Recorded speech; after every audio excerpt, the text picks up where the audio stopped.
3 y 4 se ve bastante notorio. Leve aumento de la frecuencia respiratoria, frecuencia cardíaca, que se podría todavía considerar dentro del rango superior, y un pulso eocinético. Y le sacamos placa y encontramos esto. Un corazón que no tiene una forma regular, es globoso, ¿no? Tiene un agrandamiento bastante evidente, ¿no? Y definitivamente el corazón en estas condiciones no va a generar el bombeo adecuado, ¿no? Por consiguiente es un paciente que no esté teniendo una perfusión adecuada. Muy bien, entonces, ¿qué pasa cuando tenemos un fallo cardíaco? El corazón no va a poder proveer un adecuado flujo sanguíneo, ¿no? O sea, no va a haber una perfusión adecuada. Entonces, tener en cuenta lo siguiente, ¿no? Si tenemos un aumento en el llenado capilar, ya va a ser directamente influyente con la presión. Entonces, en el aumento del llenado capilar va a haber un aumento de presión. Y cuando esto sucede, tenemos una congestión venosa que termina en acumulación, ¿ya? Acumulación sanguínea. Entonces, las anormalidades se pueden dar de la siguiente manera, ¿no? Sistólica, que tiene que ver con referente al bombeo, ¿ya? Y a nivel diastólica, que tiene que ver con el llenado, ¿no? Entonces, ahí denotamos la diferencia cuando hablamos de presión sistólica y presión diastólica. Y bueno, esto definitivamente, alguna anormalidad en alguna de las dos presiones, en alguna de las dos situaciones, va a generar una falla cardíaca congestiva. ¿Ya? Entonces, en un principio, cuando se inicia el daño a nivel cardíaco, lo primero que va a hacer el cuerpo es intentar una compensación fisiológica. Pero cuando esto ya queda persistente y afecta a los demás órganos, ya empieza a haber una evidencia de presentación de signos clínicos, ¿no? Que es donde ya nosotros empezamos a generar un tratamiento o una terapia. ¿Ya? Entonces, en principio, cuando hay un problema cardíaco, lo primero que va a hacer el cuerpo es intentar compensar a través del sistema nervioso central, ¿no? Y a través de sus vasos receptores va a denotar que hay una reducción o una elevación de la presión y va a generar, por ejemplo, cuando tenemos una reducción de la presión que va a generar el cuerpo, va a empezar a generar taquicardia. ¿Ya? Es el primer efecto simpático que viene del sistema nervioso central. Es el primer efecto simpático. Y luego, cuando hablamos del sistema nervioso autónomo, va a haber también una reducción de gasto cardíaco, ¿no? Y ahí vamos a ver la segunda fase, digamos, de actuar del cuerpo para compensar, que es activar el sistema renina-angiotensina-aldosterona, ya sea para liberar líquido o para acumular líquido, ¿no? Dependiendo del caso, si hay una hipotensión o hay una hipertensión.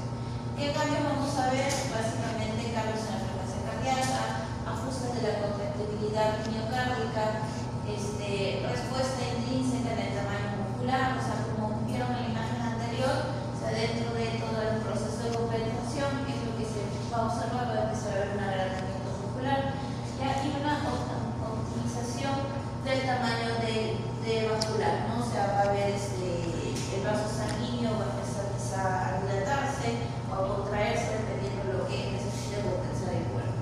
Entonces, recordemos un poco acerca de la contractibilidad, ¿ya? Sabemos que en este caso un músculo está formado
entra junto con el ATP, ¿ya?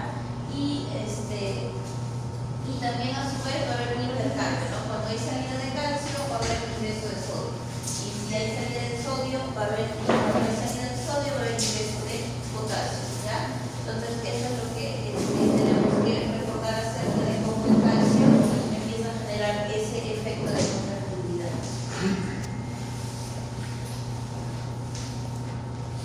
Entonces acá vemos, ¿no? Cuando hay aumento de calcio, empieza a haber la activación de la unión de las actinas.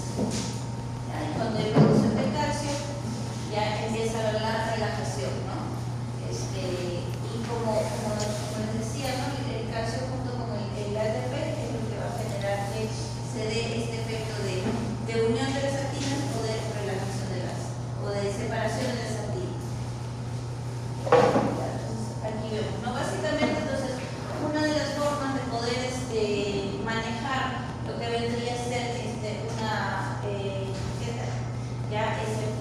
lo que es vasoconstricción, por ejemplo, es con el aumento de calcio, ¿no? Y una vasodilatación se da cuando hay una disminución del calcio, ¿ya? Entonces, básicamente, el control del calcio es lo que va a regular estos dos efectos, ¿ya?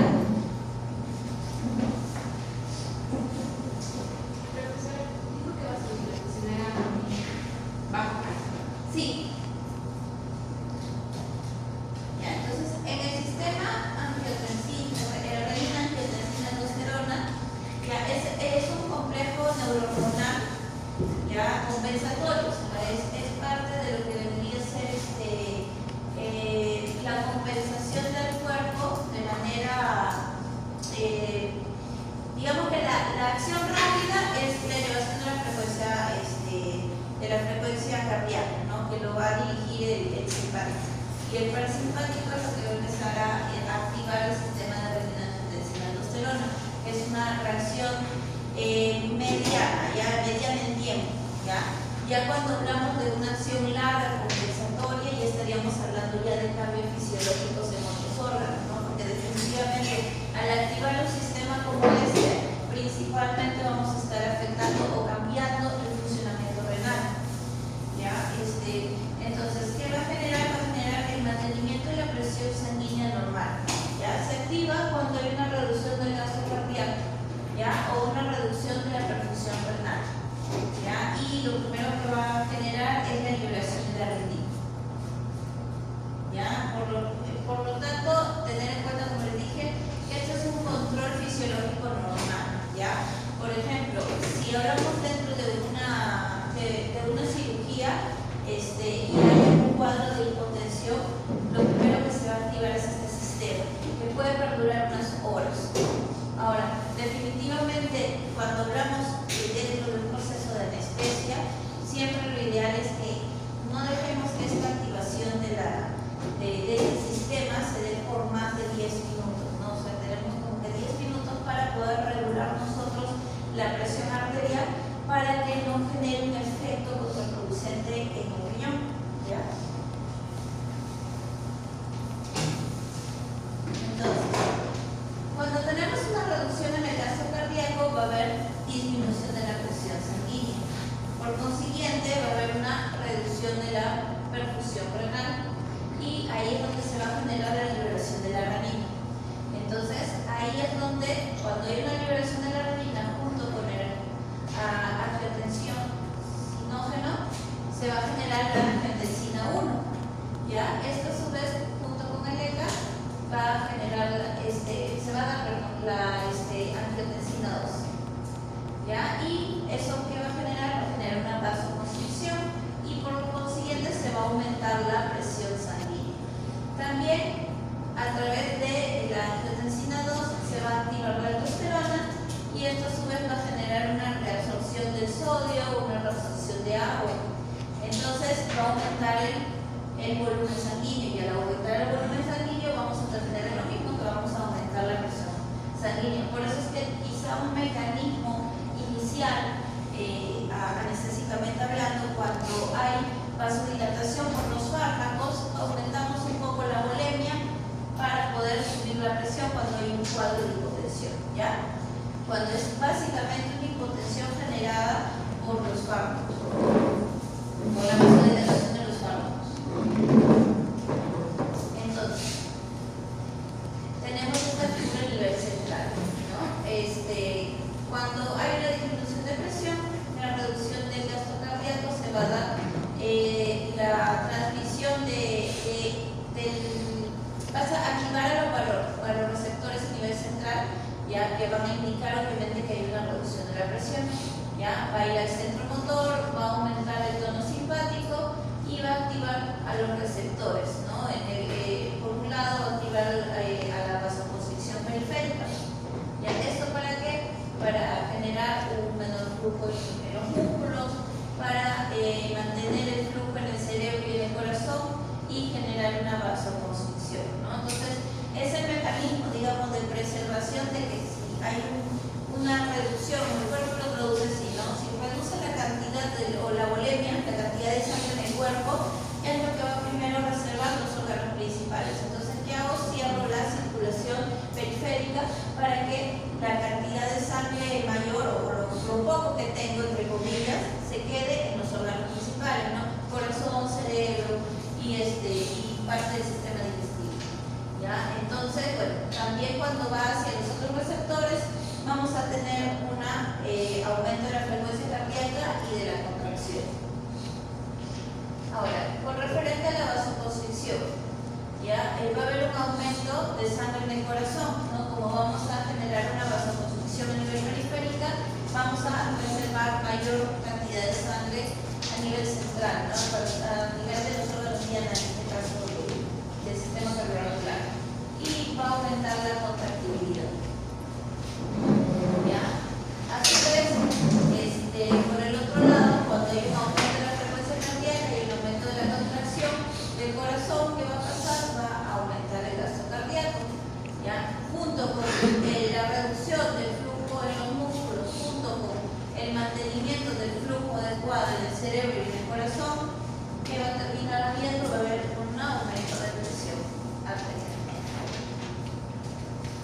Entonces, el control cardiovascular se da a nivel de la médula prolonga, ¿ya? Entonces, como les decía, puede ser a través de el sistema nervioso simpático, en este caso la norepinefrina, que va a tener un tropismo por los receptores beta 1, ¿ya?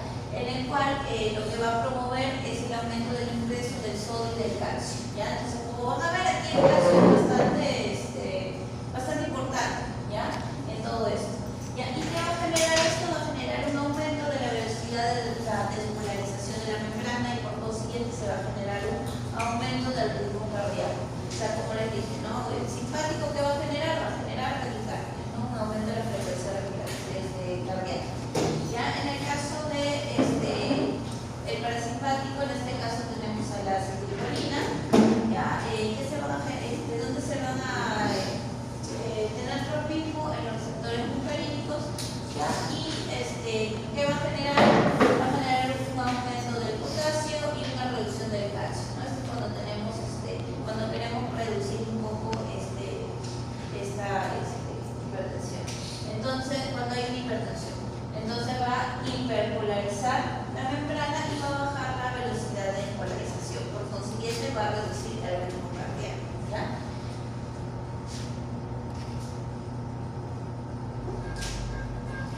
Entonces, ¿qué pasa cuando cómo queremos manejar algún fallo cardíaco?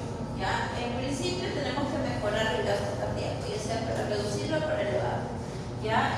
Por consiguiente tenemos que reducir un edema, en el caso de quizá tener alguna falla cardíaca que genere esta movilización de fluidos por el tema de la presión, y reducir la recarga, ¿ya? Y el manejo de las arritmias, ¿no? Porque también digamos que principalmente podemos tener dos tipos de fallos, ¿no? Uno a nivel valvular y el otro a nivel de ritmo, que va a influir dentro de lo que es la contractibilidad del corazón. Entonces, por eso es que primero hay que ver el origen de la falla cardíaca para poder tener un buen discernimiento de cuál es el fármaco adecuado para el uso, ¿no? La terapia adecuada. Entonces tenemos terapia para el manejo de las arritmias, terapia para mejorar el gasto cardíaco, terapia para reducir el edema y terapia para reducir la precardia, ¿ya?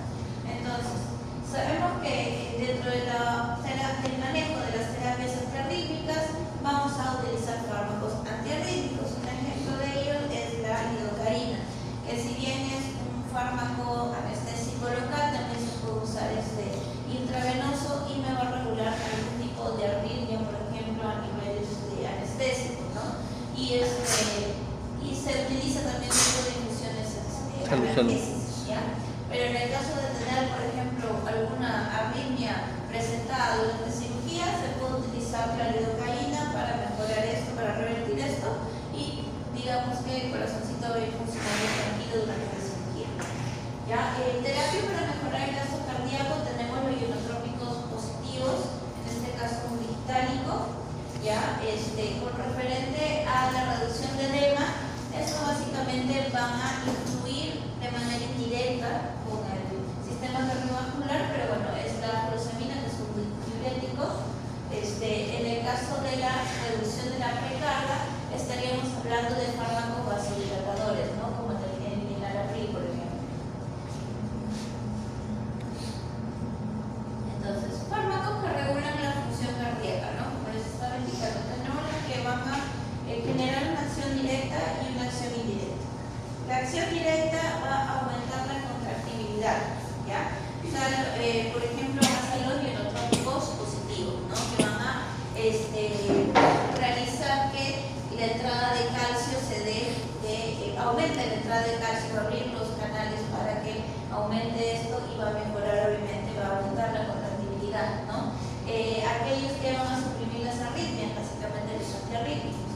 Los indirectos son aquellos que van a influir con referente a la resistencia vascular y a los volúmenes sanguíneos, ¿no? Los diuréticos, ¿no? Que van a regular el volumen sanguíneo, ¿no? Porque va a haber una extravasación en algunos de los casos y por eso que se generan los edemas, ¿ya? Y la resistencia vascular, los vasodilatadores, ¿no? Cuando hay un aumento de resistencia también podemos tener estos temas de extravasación, ¿no? Los conocidos edemas, ¿ya? Entonces, el efecto del calcio sobre las proteínas contráctiles, ¿ya? Va a generar un aumento de la contractibilidad cardíaca, ¿no? A más calcio va a haber un mayor acortamiento de las líneas, ¿no? Como les dije, ¿no? A mayor calcio, que va a pasar, la actina se va a unir, ¿no? Van a haber mayores uniones de actinas, por consiguiente que se va a dar la contractibilidad, ¿ya? Y bueno, obviamente un ionotrópico, ya que va a generar que se puedan abrir los canales y el ingreso de calcio se dé, ya se dé y aumente, y eso va a mejorar la contractibilidad, ¿no? Caso contrario, cuando el calcio empieza a tener su salida, ¿qué va a pasar? Se va a dar la relajación.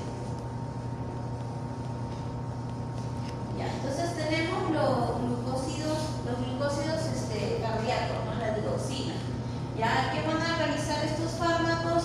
Es un ionotrópico positivo, van a generar una acción inhibitoria a nivel de la bomba sodio-potasio y el ATPase, ¿ya? Lo cual va a promover, obviamente, el ingreso de calcio, ¿ya? Este incremento de sodio va a generar que el calcio se sale por la bomba de sodio, ¿no? Y va a aumentar el calcio intracelular. Entonces, por consiguiente, si tenemos más calcio intracelular, ¿qué va a haber? Contractibilidad, ¿ya? Entonces, aquí, como vemos en la imagen, va a haber un ingreso de calcio, ¿ya? Y eso va a ir indirectamente con la salida de sodio, ¿ya? Entonces va a haber un intercambio inverso, ¿ya? Entonces, a través del ATP va a haber un ingreso de calcio, ¿no? Y esto va a aumentar la contractibilidad. Después tenemos los simpaticomiméticos, ¿no? Por ejemplo, la adrenalina, ¿no? Es un agonista de los receptores beta-adrenérgicos, ¿no? Como vimos en diapositivas anteriores, ¿no? Aquellos que van a segregarse, ¿no? A través del sistema simpático.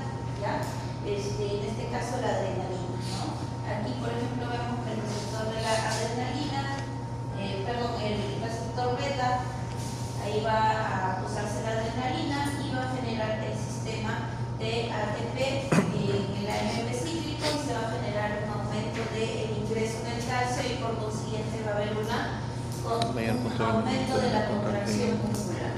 ¿Ya? Es otro ejemplo de ibuprofeno positivo. ¿Ya?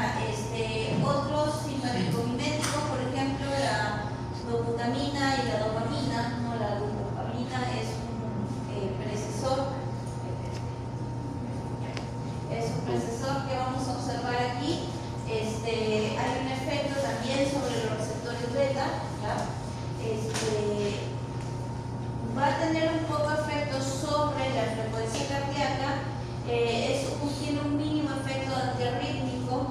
Su vida media es alrededor de 1 a 2 minutos y ya como les indiqué tiene su efecto sobre receptores beta y va a reducir su actividad de estos receptores alrededor de 48 a 72 horas. Se nota bien. Ya. Tenemos los inhibidores de la fosfodiesterasas 3, ¿ya? Que no son tan usados en veterinaria, pero igual los vamos a mencionar, ¿ya? Van a inhibir ya la FD3, ya que presente en el miocardio, ¿no? Hay mayor presencia de AMP cíclico, lo cual va a generar un aumento de la apertura de los canales de calcio, ¿ya? Y va a generar entonces va a haber una inhibición del tipo 3 de la fosfodiesterasa y esto va a aumentar intracelularmente al AMP cíclico, lo cual va a activar a la proteinasa A y por consiguiente el calcio va a entrar más, ¿ya? De la misma manera también va a inhibir la salida de calcio y por consiguiente va a haber un aumento de la contractibilidad, va a haber un aumento del gasto cardíaco y una disminución de la resistencia periférica vascular. Ya, en este caso, por ejemplo, tenemos la inhibitomen.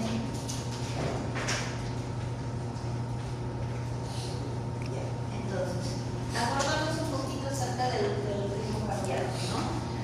Básicamente aquí las fibras de Purkinje junto con los nódulos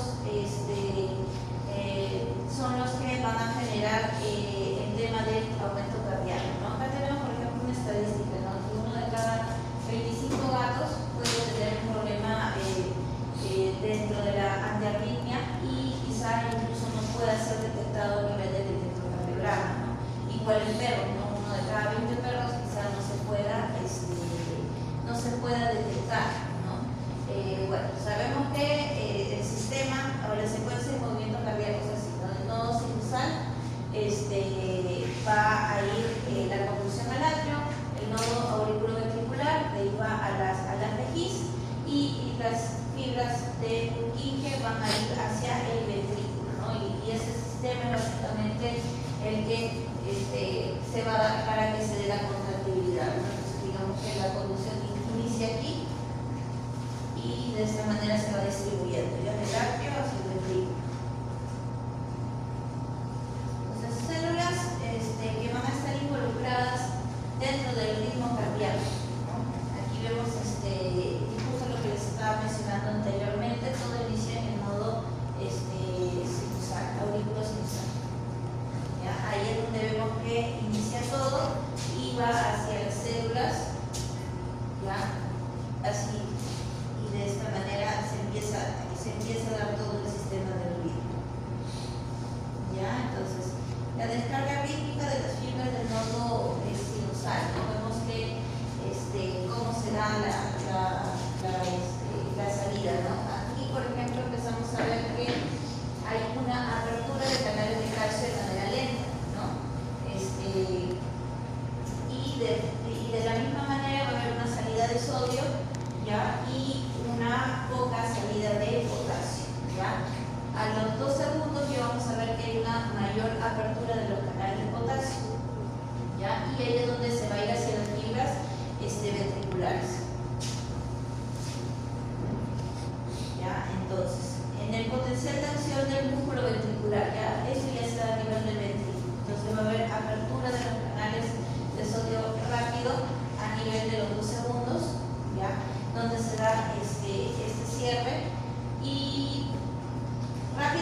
calcio y esto va a generar que se reduzca la permeabilidad del potasio, ¿ya? Y inmediatamente, a los pocos segundos, va a haber una apertura del potasio, ¿ya? Y todo esto para generar el ritmo cardíaco, ¿ya? Como ven, hay cerradas y aperturas de los canales para poder generar este reflejo de contractibilidad y relajación, ¿ya? Dentro de lo que es el ritmo cardíaco.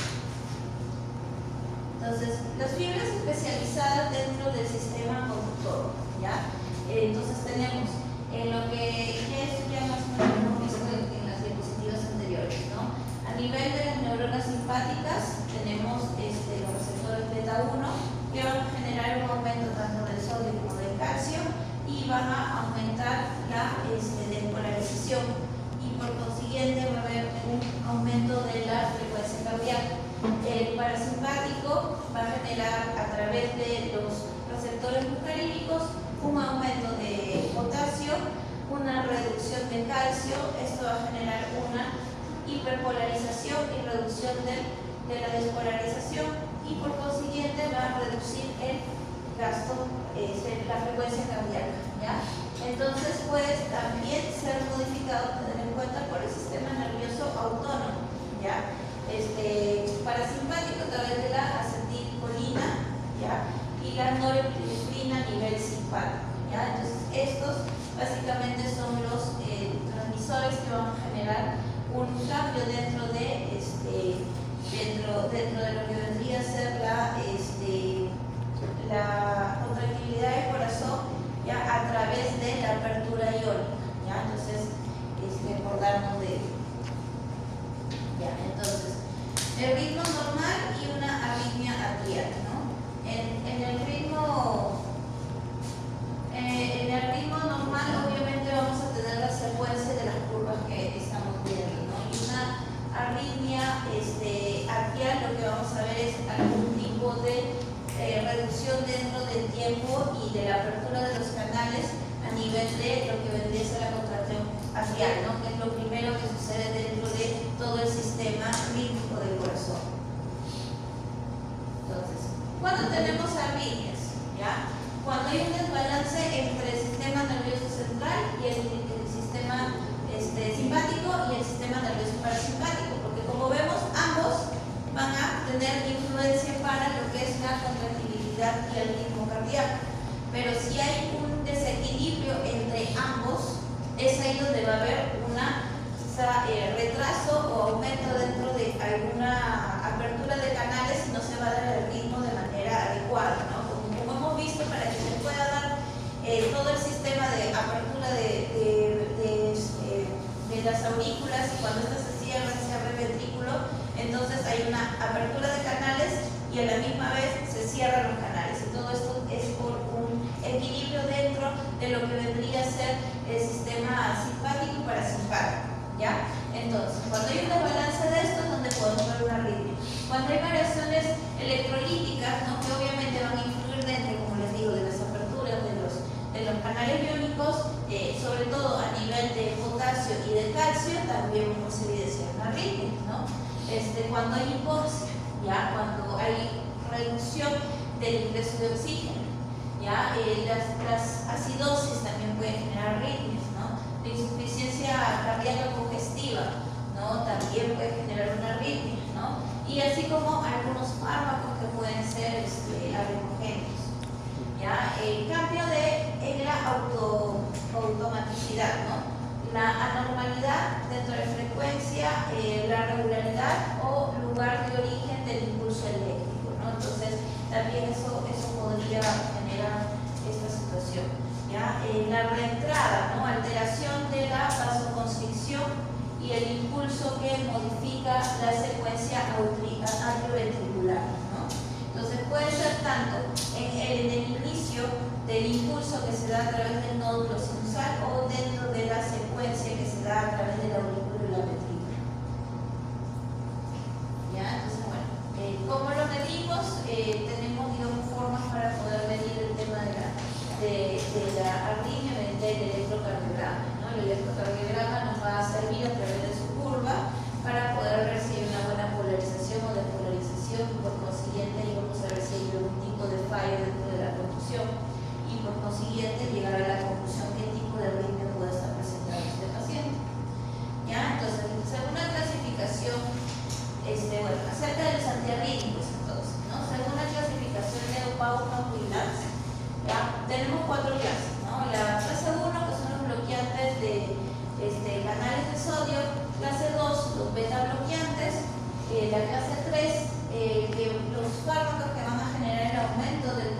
potencial de acción. Y la clase 4, perdón, los bloqueantes de canales de calcio. ¿Ya? A través del nodo sinoatrial, ¿ya? Y el atrio ventricular, la despolarización de los canales de calcio. ¿Ya? Entonces, en este caso tenemos los bloqueantes de calcio, por ejemplo el diatracén, y los beta bloqueantes, que son todos los que terminan en LOL, ¿ya? Atenolol, hemolol, no el más usado, el bisoprolol, ¿no? Son los que utilizamos dentro de los antiarrítmicos. El miocardio atrial o ventricular, ¿no? Cuando hay una despolarización de los canales de sodio y una repolarización de los canales de potasio. Ahí tenemos, por ejemplo, los bloqueantes de los canales de sodio, como la lidocaína, ¿no? La lidocaína va a generar este efecto de regular la arritmia a través del bloqueo de los canales de sodio.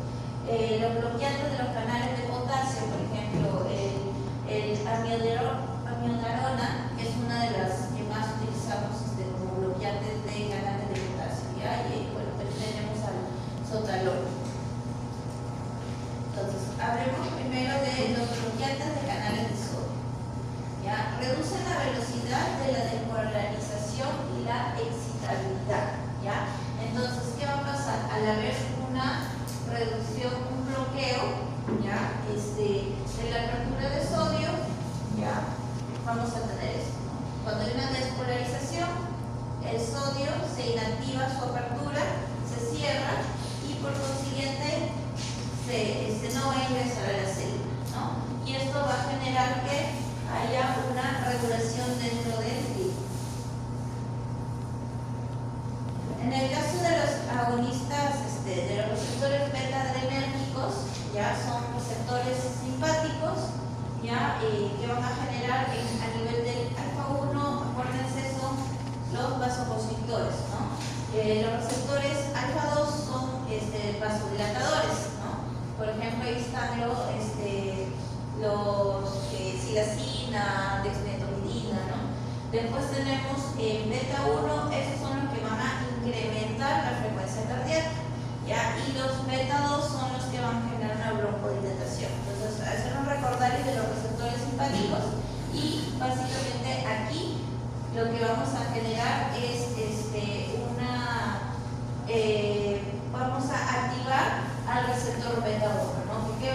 Por consiguiente, ¿qué va a generar? Aumentar la frecuencia cardíaca. ¿De qué manera? Entonces viene, por ejemplo, el propanolol, se va a colocar en el receptor beta y va a bloquear el sistema de AMP cíclico, o sea, no va a dejar que el ATP se una al AMP cíclico, y por consiguiente va a haber una reducción de calcio y una reducción de la contractibilidad para generar que el ritmo se vaya acomodando, ¿ya? Entonces van a inhibir la estimulación simpática cardíaca, ¿ya? Porque va a haber una reducción de la frecuencia cardíaca y por consiguiente va a reducir la presión sanguínea. Ya acuérdense que ambos conceptos van directamente proporcionados, ¿ya? Entonces, de primera generación, por ejemplo, tenemos el propanolol, ¿ya? Que son antagonistas del beta-1 y del beta-2. Tenemos en segunda generación al atenolol y el metoprolol, que son antagonistas selectivos del beta-1, y el carbidiol, que es de tercera generación, que no solamente es antagonista del beta-1, sino también del beta-2 y del alfa-1.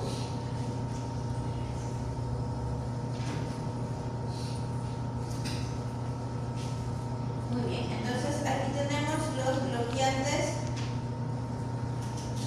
Tenemos los bloqueantes de canales de potasio, ¿ya? Van a incrementar la duración del potencial de acción, ya como situaciones adversas, tener en cuenta que tiene alta toxicidad, ya por eso es que digamos que dentro de los medicamentos son los que ahí hay que tener en cuenta en su uso, ¿no?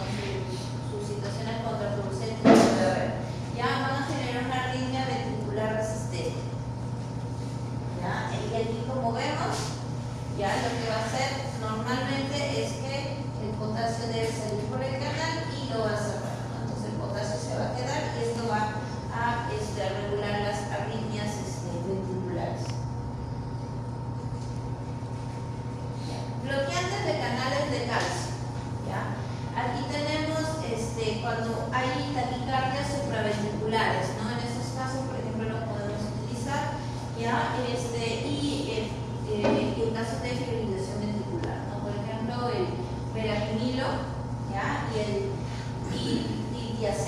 ¿ya? Entonces, como vemos, hay una despolarización y el calcio debería ingresar hacia la membrana. Entonces, lo que van a hacer es bloquear este canal para que el calcio no ingrese, ¿ya? Y por consiguiente no haya tanta contractibilidad en el corazón.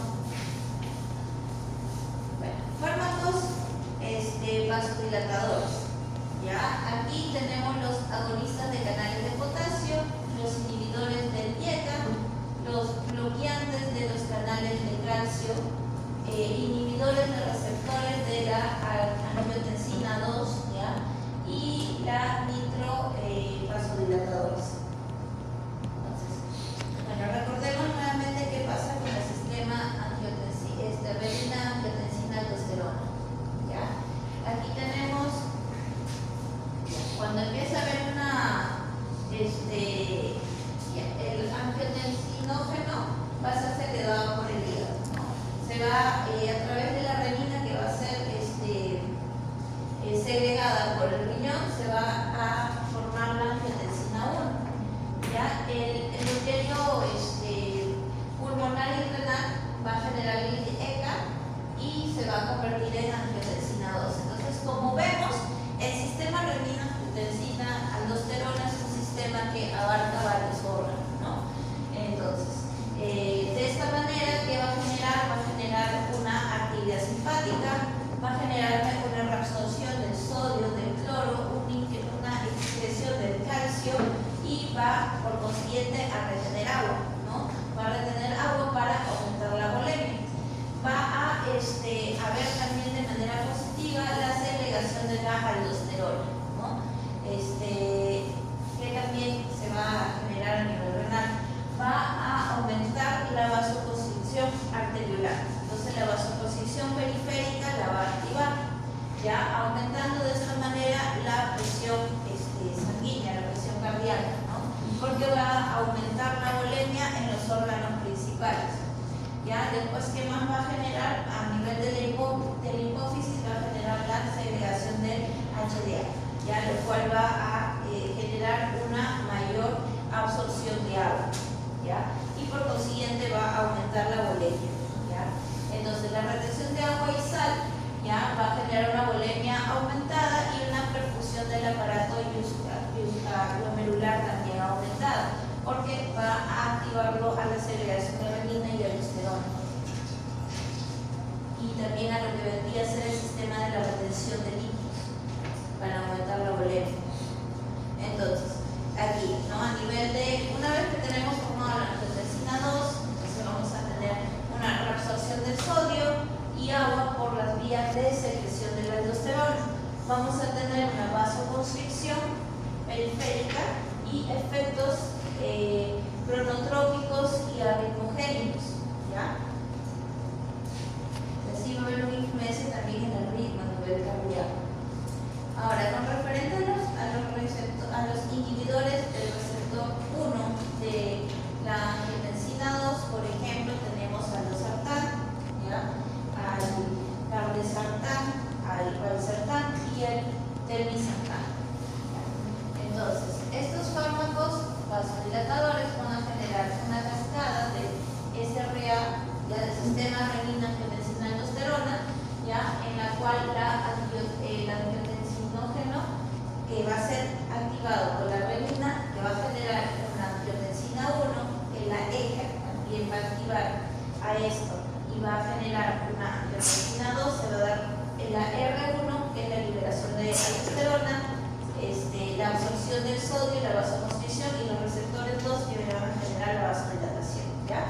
Entonces, al ser un inhibidor del receptor 1, ¿ya? O sea, me va a inhibir esto, ¿qué no se va a dar? No se va a dar la liberación de aldosterona, no se va a dar la reabsorción de sodio y no se va a dar la vasoconstricción, ¿ya? O sea, no me va a generar una elevación de presión, sino me lo va a regular, ¿ya? Porque, como les dije, cuando hay este mecanismo es un mecanismo de compensación del cuerpo, pero cuando se hace persistente en el tiempo, definitivamente a uno de los órganos que principalmente lo está afectando es al riñón, ¿ya? Por ese motivo, estos fármacos que van a hacer que ya la presión arterial que está elevada y de manera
Entonces, ¿qué pasa? ¿No? El corazón, en el corazón, ¿qué sucede? ¿No? Esto es a nivel de los músculos. A nivel del corazón, cuando hay una reducción de cuando hay ingreso de calcio, va a generar, esto se genera,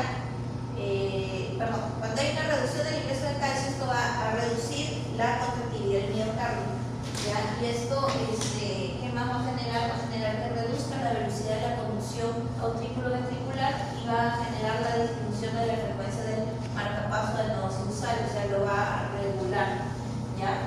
Entonces, esto va a pasar cuando no hay ingreso de calcio, ¿ya? Porque el calcio, ¿qué es lo primero que va a generar? Va a aumentar la contractilidad, ¿cierto? Entonces, si no hay calcio, se va a dar todo eso que lo que va a generar es la reducción, ¿ya? Entonces, ¿qué pasa cuando ingresa el calcio? Va a estimular la liberación, va a tener al calcio aumentado a nivel de los ventrículos y va a generar una constricción cardíaca, ¿no? Entonces, al bloquearlo tampoco se va a dar nada de eso. Entonces, acá, por ejemplo, tenemos las drogas que utilizamos en hipertensión felina, la que una de las drogas principales es el amlodipine, que es el que les presenté en la diapositiva anterior. Después el enalapril también es bastante usado, ya sobre todo más en caminos. En este caso lo utilizamos a 0.5 miligramos por kilo cada 12 o 24 horas por vía oral. O sea, esto sí tiene que ir bien regulado, ya. Por eso es que a un paciente cardiópata se le tiene que hacer un seguimiento y una regulación de cómo va a nivel de su sistema, ¿no? Porque muchas veces cuando hablamos de enfermedades crónicas sí se tienen que regular las dosis, ¿ya? Las dosis no siempre tienen que ser persistentes en el tiempo, ¿no? Que cardiópata no siempre va a utilizar esa dosis por toda su vida, ¿no? O sea, siempre se tienen que hacer evaluaciones generales porque, como vemos, todo está conectado. Entonces, si empieza a haber falla a nivel de otro órgano, hay que ir regulando las dosis, o quizá incluso nos vayamos un poco al otro lado, ¿no? Porque, como vemos, es una jugada entre apertura y cerrada de canales, y esto puede generar que pueda haber quizá una vasodilatación mayor de la que uno espera para compensar, ¿no? Entonces, por eso que son pacientes que tienen que tener una regulación dentro de lo que es su evaluación, tanto de presión, tanto de temas del electrocardiograma, si es que hay un problema con referente al ritmo, ¿no? Y sobre todo la contractibilidad. Fármacos que regulan el tono del músculo liso, ¿no? Por ejemplo, son los agonistas de los canales de potasio, ¿no? En este caso, la iosililo o el minoxidil, ¿ya? Entonces, ¿cuál es su mecanismo de acción?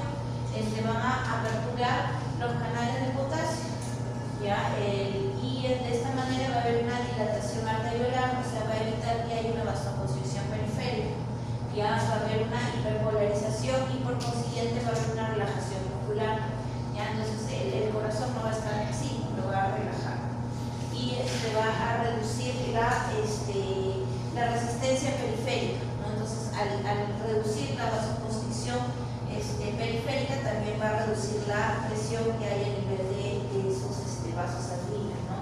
Y por consiguiente la presión general sanguínea la va a reducir.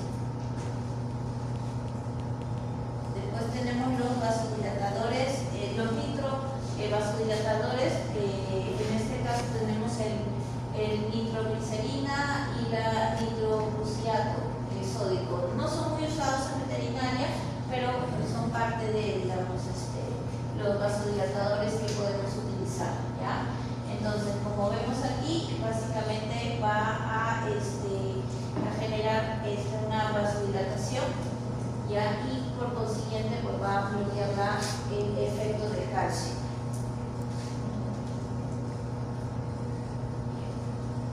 Uno que utilizamos con bastante frecuencia en veterinaria son los ionotrópicos y vasodilatadores, ¿no? Por ejemplo, el imobental. Ya es un ionotrópico positivo, pero que también tiene efectos de vasodilatación. Son sensibilizadores del calcio, o sea, va a incrementar la sensibilidad de la troponina C para que el calcio pueda ingresar al receptor, ¿ya? O sea, lo va a ayudar a trasladar, ¿ya? No calcio como la digoxina, pero sí va a ayudar a que pueda ingresar, ¿ya? Entonces no va a incrementar el consumo de oxígeno, ¿ya? En el miocardio, ¿ya? Por eso es que digamos que son un poco más usados, son más seguros. Después aquí tenemos también va a ser inhibidor de la fosfodiesterasa 3, ¿ya? A nivel del músculo cardíaco, ¿ya? Y esto también va a ser ionotrópico, ¿no? Para la apertura de los canales.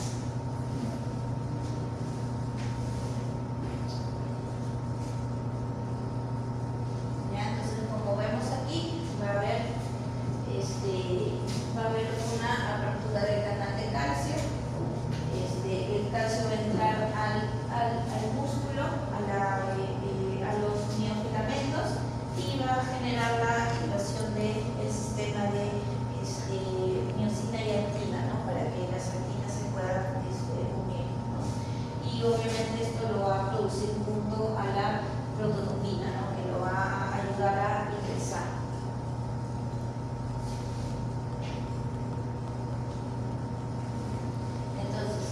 Con referente a su función de vasodilatador, a través de la inhibición de la fosfodiesterasa 3, va a incrementar el AMP cíclico y el GMP cíclico, ¿ya? Por consiguiente va a haber un ingreso de calcio al retículo plasmático y una salida de calcio del miocito, ¿ya? Eso es lo que va a generar con el efecto vasodilatador. Entonces, ya, el manejo del fallo cardíaco, ¿no?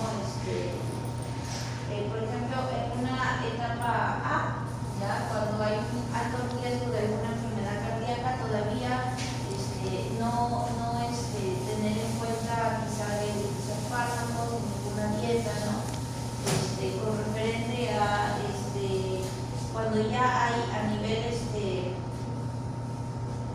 signos visibles, quizá en un principio, que es en el estadio B, ahí verificar, ¿no? Si es B1, o sea, donde no aparece todavía ningún signo aparente, entonces generar una revaluación en 6 meses, ¿no? Todavía no medicar.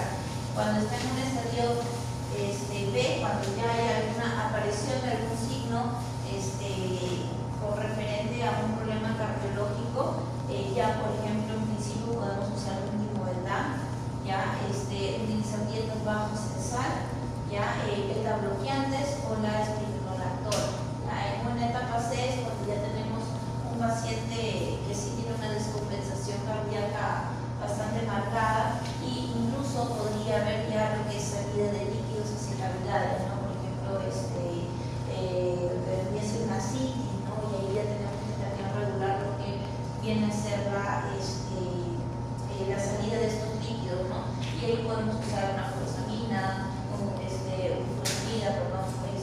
timomeldam, ya tener en cuenta que quizás es un paciente que requiera oxígeno, la dobutamina, nitrocruciato de sodio, de esta etapa también se puede usar la digoxina, la nitroglicerina, ¿ya?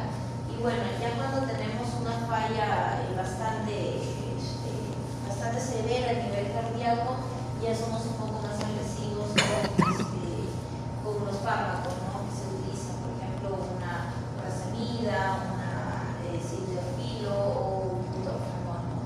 Para generar quizá una vasodilatación mayor.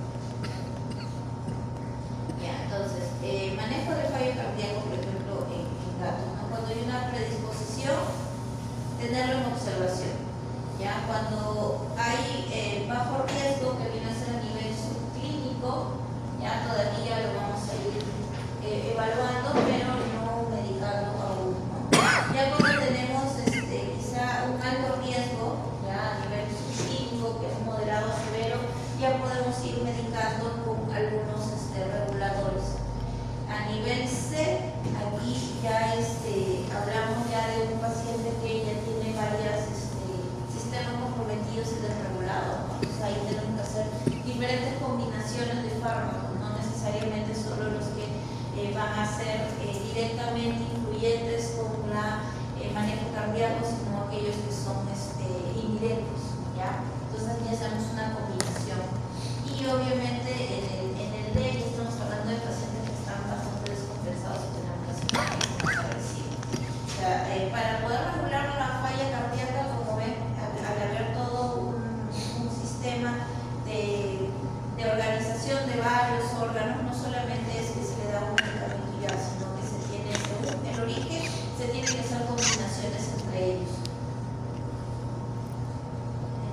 tomando por ejemplo, cuando tenemos una falla cardíaca aguda, ¿qué puede haber? Puede haber un edema pulmonar, ¿ya? Entonces, en estos casos, tratar de evaluar, ¿no? Evitar el estrés de algunos pacientes, restringir la movilidad, ¿no? Mejorar la oxigenación, verificar la viabilidad, suplementar con oxígeno y hacer una toracocentesis, por ejemplo, si ya tenemos alguna efusión pleural, ¿no? Y acciones quizá más que farmacológicas, básicamente de manejo, ¿no? De manejo para compensar al paciente, ya hasta poder hallar bien el origen, ya que básicamente vamos a generar una reducción de fluido alveolar, ¿no? Una diuresis inicial, ya furosemida, de 2 a 5 miligramos por kilo, intravenoso intramuscular, dependiendo del tipo de edema que pueda presentar, ya se puede indicar si se coloca cada 4 horas, cada 6 horas, cada 8 horas, ¿no? Esto va a depender mucho de qué tanto vaya a mejorar la frecuencia respiratoria, ¿no? La frecuencia respiratoria va a ser un signo que nos va a generar la visualización de qué tanto hay dificultad o qué tanto puede haber líquido a nivel pleural y que esté dificultando la expansión de los pulmones. ¿Ya? Entonces va a haber un aumento de la frecuencia respiratoria básicamente porque no hay una capacidad para que el pulmón se pueda extender, pero por consiguiente, como va a haber una baja perfusión, el paciente para compensar tiene que llevar la frecuencia respiratoria para intentar que ingrese mayor cantidad de oxígeno al cuerpo, ¿no? Para que entre el aire ya con mayor cantidad, ¿no? A través de un aumento de frecuencia. ¿Ya? Entonces ahí se va evaluando y se va reduciendo las dosificaciones. Estos son pacientes que definitivamente tienen que ser observados bajo tratamiento, porque la titulación al menos de lo que vendría a ser una furosemida, un diurético, tiene que ir siendo regulada según sintomatología y obviamente según vemos que va eliminando en este caso la efusión pleural que pueda tener, ¿ya? Redistribución del volumen, ¿ya? Por ejemplo la nitroglicerina lo puede generar el 2%, ¿no? En perros, en una dosis de 1.3 a 3.8 centímetros cada 6 horas y en gatos de 0.6 a 1.3. Ahora, ¿qué más podemos realizar? La reducción de la broncoconstricción, ¿no? Una aminoxidina. Como va a haber una menor espacio para que el pulmón se pueda distender, obviamente va a también generar una constricción a nivel de los bronquios, ¿no? Entonces tenemos que ayudar a dilatar, ¿no? O cuando ya tenemos un edema pulmonar, por ejemplo, ¿no? En estos casos sí necesitamos, al haber mayor cantidad de líquido a nivel del parénquima pulmonar, también va a generar una afectación dentro de la contracción de los bronquios, o sea, van a estar contraídos, ¿no? Entonces lo que vamos a intentar es generar una vasodilatación también para que pueda haber un mejor ingreso del oxígeno y pueda haber una mejor perfusión.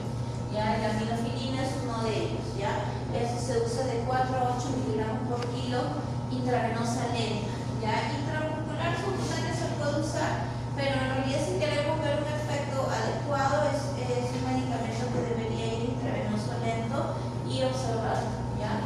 En gatos lo manejamos de 4 a 8 también, ¿ya? Y se puede aplicar cada 8 horas o cada 12 horas, incluso si el caso es muy severo, lo puedes colocar cada 6 horas, ¿no? O sea, dependiendo del paciente. ¿Cuál? Pero por vía oral.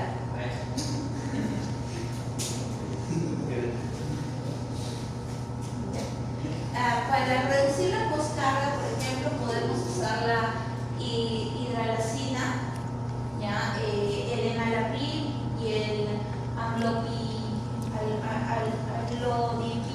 ¿ya? Lo más común es el enalapril y el amlodipino, ya son los que más utilizamos. En este caso el enalapril a 0.5 miligramos por kilo por vía oral. Eso ya es un tratamiento que lo mandamos a los pacientes, digamos, para su seguimiento en casa, ¿no?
kilo por vía oral cada 48 horas, ¿ya? O sea, ver bien esto, ¿ya?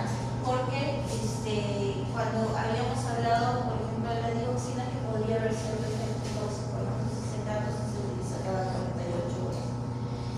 En el caso de una falla cardíaca, donde buscamos reducir la actividad neurohormonal, ¿ya? Y una disfunción cardíaca progresiva, donde ya quizá hay edemas como tal, buscamos el uso de diuréticos, ¿no? El más conocido, la furosemida, se utiliza alrededor de 1 a 3 miligramos por kilo, ¿ya? Esto puede ser cada 8 horas, cada 12 horas, cada 24 horas, también va a depender del caso del paciente y qué tanta afección tenga, sobre todo a nivel renal, ¿ya? Porque si es un paciente que tiene insuficiencia renal, obviamente también tenemos que usar de manera muy regulada la furosemida. Pues son pacientes que incluso no simplemente su furosemida, tienen que hacer un chequeo de enzimas hepáticas, funcionabilidad renal, tienen que hacerlo quizá de manera continua, ¿no? Quizá en 15 días o en un mes, ¿no? Dependiendo del caso, para ver que no haya afección también a ese nivel y ir reduciendo quizá la dosis dependiendo del cuadro cardiológico que presente. Por lo general, pacientes con problemas cardiológicos donde ya hay presencia de edemas, sí la expectativa de vida no es muy alta, ¿no? Porque tenemos que andar en este juego de regular las presiones para que no haya extravasación de fluidos hacia cavidades, ¿no? Y en muchas de esta jugada, digamos, que hacemos, podemos afectar el riñón o podemos generar alguna otra situación que desencadene alguna situación que ponga al paciente en gravedad con referente a su vida, ¿ya? La espironolactona, ¿ya? También se usa bastante en perros, ¿ya? Y sobre todo para tratamientos de largo tiempo, de 0.5 a 2 miligramos por kilo por vía oral cada 12 horas, ¿ya? Y en gatos de 0.5 a 1 miligramos por kilo, ¿ya? La hidroclorotiazida, ¿ya? En perros se utiliza de 0.5 a 4 miligramos por kilo por vía oral cada 12 horas o cada 48 horas, ¿no? O sea, ese rango sí también va a depender mucho del grado de la patología que tenga el paciente. Con referente, por ejemplo, cuando tenemos una insuficiencia valvular crónica, inhibidores del YECA, ¿ya? Ahí, por ejemplo, podemos usar el enalapril, el captopril, ¿ya? Que son, digamos, lo que más se utilizan en veterinaria, los conocidos, ¿ya? El penacepril, el lisinopril y el fosilonodopril. Ya cuando tenemos una falla cardíaca crónica, ya básicamente a nivel de la contractibilidad cardíaca podemos usar la digoxina y el primobendan. Ya el primobendan, que se acuerdan que era vasodilatador y ionotrópico, ya que va a generar ¿cuánto lo vas a usar en perros? De 0.2 a 0.3 miligramos por kilo por vía oral cada 12 horas. ¿Ya? Estos son tratamientos obviamente a largo plazo. Ya son tratamientos que tú le puedes mandar al paciente por toda su vida. Y obviamente con los chequeos correspondientes para ir regulando el tema de dosis y quizás si hay necesidad de aplicar algún otro tipo de fármaco. Ahora, un paciente cardíaco medicado con un tratamiento a largo plazo no implica que no pueda haber alguna situación que pueda generar que el paciente se descompense, ¿no? Puede tener un cuadro de compensación, pueda generar extravasación, pueda generar algún cambio dentro de lo que es presiones y se pueda generar algún tipo de edema, ¿no? Entonces, en esos cuadros agudos dentro de su falla cardíaca crónica, se hace la acción aguda del momento, se estabiliza y luego se continúa con su tratamiento crónico. Ya, la digoxina en pacientes de 22 kilos, de menores de 22 kilos, ya lo hemos hablado anteriormente, las dosis. Ya, entonces, digamos que los más conocidos, comercialmente hablando, ya el labial, ya que es enalapril.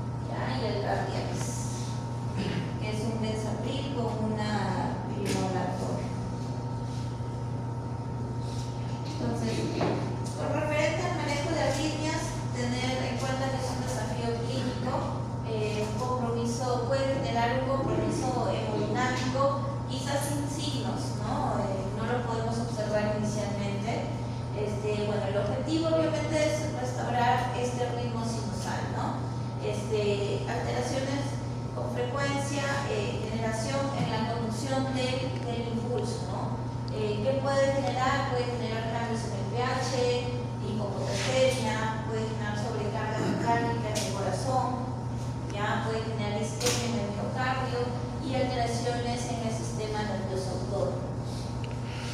¿Ya? Entonces, eso recordar. Muy bien, chicos. No sé si hay preguntas. Hoy les dije que la clase era corta. ¿Sí? ¿Nada? Lo que esta falla cardíaca crónica, porque diciendo que se usaba la receta 1 cuando hay esos se suspende la. No, se continúa, pero quizás ahí lo que se puede agregar es un diurético o se hace un cambio de fármaco de su mismo tipo, puedes cambiarlo a otro tipo, quizás que tenga una acción más rápida y luego regresas a su tratamiento crónico. O sea, todo depende de lo que ocasionó esa descompensación. Pero por lo general, lo que siempre se va a observar cuando hay un cuadro agudo de descompensación es la extravasación. Se vas a encontrar algún tipo de nervios, ya sea a nivel pleural, a nivel abdominal, ¿no? Entonces ahí lo que hay que hacer es regular el tema de presión a ese nivel farmacológicamente y también con manejo, ¿no? Por ejemplo, si tenemos una ascitis, lo que hay que hacer es hacer un drenaje, utilizar diuréticos y probablemente sea un paciente que ya con este antecedente se quede con el uso de diuréticos para el largo plazo. Ya y se vaya regulando el tema de presión en adelante y se vaya reduciendo la dosis. O sea, por ejemplo, si se refiere a ajá, principalmente. O sea, básicamente eso es lo que más nos va a dar ya cuando hay una descompensación en el paciente. Lo más frecuente es a nivel abdominal. Ya cuando son a nivel pleural, por lo general ya es un poquito más crítico el tema de la descompensación del paciente. Porque a nivel pleural sí es un poco más complicado hacer el drenaje. Se puede hacer, pero es más factible que se pueda descompensar el paciente al hacer el drenaje. O sea, ya es una maniobra un poco más riesgosa, pero a veces es necesario hacerlo. Igual con las ascitis, ¿no? Cuando hay pacientes que tienen ascitis y tienen una gran cantidad de ascitis, se le tiene que hacer el manejo de poder retirar el líquido, pero muchos de estos pacientes que tienen ascitis como una enfermedad crónica, por lo general, clínicamente están estables. Entonces simplemente llegan a la clínica porque lo ven más embalonado que de costumbre y quizás con frecuencia también elevada, ¿no? Entonces, o lo ven postrado por dolor abdominal. Entonces, al ser un paciente que ya tenía esa sífilis hace tiempo, entonces es que el cuerpo se acostumbró a esa cantidad de volemia. Entonces, cuando tú retiras el líquido del abdomen, se puede descompensar y hace un cuadro de hipovolemia, porque para el cuerpo le hace un retirado líquido que es normal. Entonces, ahí también hay que tener cuidado, porque tenemos dos situaciones aquí, ¿no? O sea, uno, ponerle fluidos y tratar de regular la presión para evitar que siga la extravasación y con los diuréticos podemos ayudarnos también para que siga volviendo a acumular líquido en cavidades. ¿Ya? Y lo otro es ver qué lo motivó. Si fue solamente una falla cardíaca, lo manejamos de esta manera. Pero, por ejemplo, si hay un edema, también puede haber por una falla hepática. ¿Ya? Y como cuando hay una falla hepática, una congestión hepática, también se puede dar esta descompensación a nivel abdominal. Entonces hay que evaluar si hay reducción de proteínas, que también puede ayudar con este problema oncótico, depresión oncótica. Y ahí tendríamos que regular las proteínas. Quizá usar alguna proteína humana, una aminonormal, por ejemplo, ¿no? Se le coloca y lo drenas para evitar que se descompense a niveles a nivel de líquidos, no en todo el cuerpo. Pero sí tenemos que hallar la causa. Si es cardíaca, utilizamos lo que es un poco de fluido mientras hacemos la maniobra y de ahí regulamos el fluido, porque obviamente no queremos sobrecargar el corazón. Entonces son pacientes a los cuales hay que reducirles la cantidad de fluidoterapia, porque no queremos tampoco sobrecarga, porque eso es lo que justo tratamos de regular. Entonces hay que ver